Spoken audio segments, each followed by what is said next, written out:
folks, welcome back to the garage. For this episode, you guys just need to prepare for it to suck, because fiberglass sucks. All right, let's get started. All right, so let me turn off the fan. First things first, sorry, I don't have a lot of footage. Matter of fact, I don't have a ton right now of just me mixing and applying and all that. So let me recap where I'm at, okay? So what you're looking at is a lot of time getting kind of the skeletal structure of that outer lip just where I want it, okay? I'm using some panel bond, trying to fill these holes with some shredded fiberglass and resin to cut down shrinkage. Nobody likes shrinkage. And I went ahead and backfilled with some more panel bond, and I'm gonna cut all this. I'm gonna get it all roughed in. I'll show you the lower valance, the lip. This thing was trashed, so basically I just went over. I'm gonna have to re-drill all these holes, right? But I went over and got the general contour where I want it. So it's kind of rough. This is rough. This line is where I'm gonna cut and remove.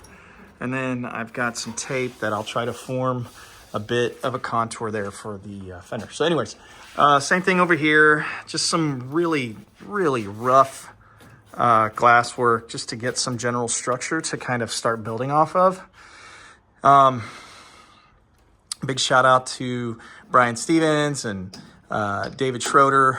I think David Schroeder's with 111 Motorsports, may have screwed that up, but he does a bunch of marine stuff like Go Fast boats, and dude's been huge help with materials and just sourcing some of these things and getting my head right with it because I've never done it before. So general structure here, yes, this is rough. It's delaminated here, so I'm going to cut some of that out before I overlay. I got to pull this off. I mean, there's all kinds of work to be done. So right now, what I just wrapped up was the inner structure here on the rear fenders. So I used some foil tape to back it. I'm hoping that works just fine. I've got 2 or 3 layers of 1 3/4 ounce mat, and just layered it. Just kind of did what I thought would work best. I'm not horribly concerned with how this looks because this is all going to get undercoated with a Raptor liner, but all this structure is solid. Same here. Got this all just laid in. Where these fenders lined up together, I went ahead and did a bunch of lay-in here to get the general contour the way I want it and get this line straight. This thing was all cattywampus, so I got that laid in. I got my rear valance. This is the original valance. I had an aftermarket one that fitted horribly, so I cut that one up to use it for filler panels, and then I seamed all this in, cut all of it down, just kind of a rough cut to get this, to see kind of where I was with my filler. And then I will likely do a cut here, and I'm probably gonna use, I got a bunch of these pieces that I cut off. Anyways, I might incorporate these in here as far as flanges to fasten. So a lot of work to be done here still yet, but a lot of work done. And yeah, so I can walk away from this for a little bit. This is as done as I'm gonna get. I'll clean that up before I put Raptor liner in, but as far as the fiberglass work, this is where I'm at. As far as materials being used, this is a general purpose resin from a company called Squiggle Tool. Don't ask me why the name, I don't even understand how that name came about. I'm sure there's a story to it. That only had a shelf life of about a year, which I bought about a year ago. I opened that can up last week, jelly. That's all it was, jelly. So in a pinch, yes, don't mind this sitting on the ground. In a pinch, yes, I'm using the Bondo brand. Not for the fenders, but for the general repairs on the structure. I'm just doing my rough filler, right? Super easy. It's 10 drops for every gram. It's by weight. If you read the directions, it'll explain it to you. So with that being said, I didn't want to lay in that stuff on the top of the fender. I just wasn't super confident that that was the stuff to use. So what I'm going with is this Fiberglass vinyl ester resin. Okay, this is kind of a general purpose, but it's super solid stuff. Very popular. David Schroeder pointed me in this direction. Really happy with kind of the website and the support that comes from the website. I've got some catalyst that comes with it. So I'm going to use this on the important stuff. The viscosity is super thin, so it's very easy to work with. Shelf life is only 3 months. They definitely advise you only buy it per project, so don't buy any more than you need to. But I have some Traeger bottles. This is what I'm using. I've got one over there for the, I don't think you can see it. Anyways, I ordered some of these kind of consumables off of the old interweb. Gloves, some solvent for cleanup. And then if you go to Amazon or even eBay, you can buy these 5 packs of rollers. I got 2 of them. I think I paid less than 20 bucks a piece. So I've got 40 bucks. I got 10 pieces or 10 tools. And I'm not disposing of them right away. I don't do this enough. I'm cleaning them up as I go. You'll need a crap ton of these brushes. I'm already out. All that being said, what I'm doing is very simple. Tare. I'll add grams, 3, 4, 5 grams at a time. And then it's 30, 40, or 50 drops of the catalyst for the Bondo.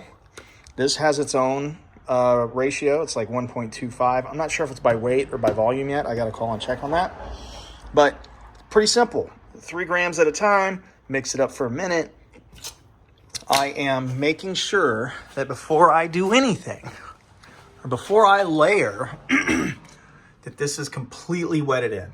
No air. See, I don't know if you can see that little white spot right there in the middle? That's air, okay? And that's delamination. So I will choose whether or not I roll it. If I do a good enough job with the brush, I won't roll it, because sometimes that roller will introduce air. So I just make sure I'm at it or wet it in really well with the brush.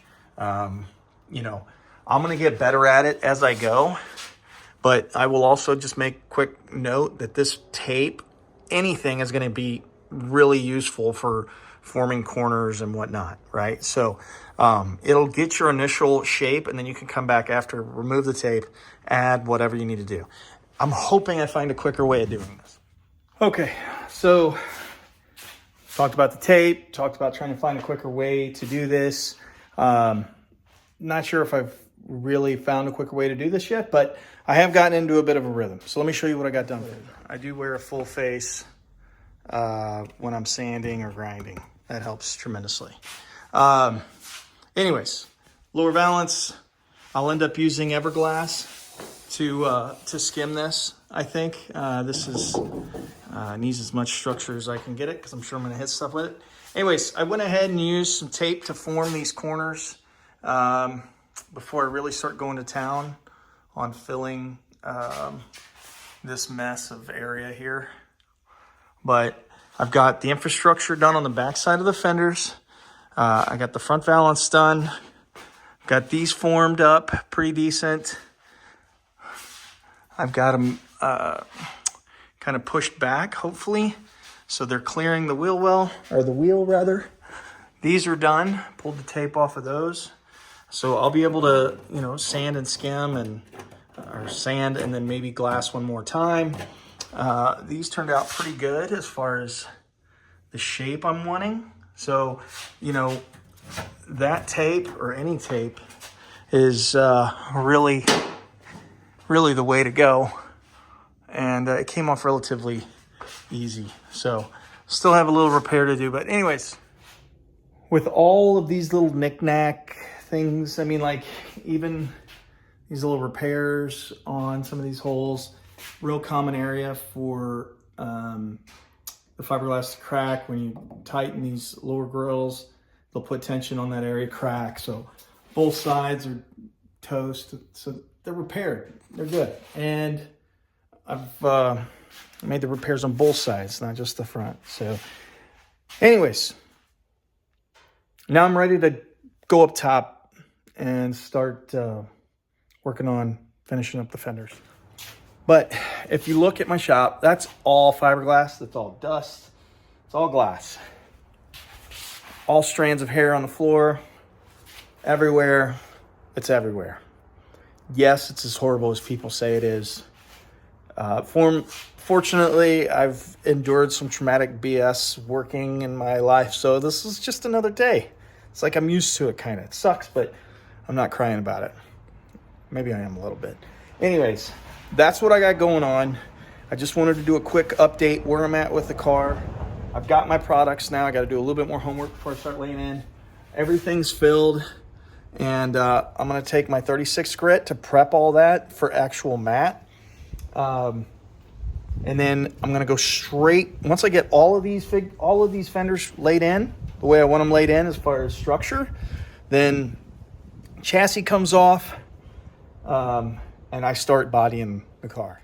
So as far as the process is concerned, yes, fiberglass, then we'll body the car, which I mean, you know, we'll start pulling mud. We'll start using filler directly on fiberglass.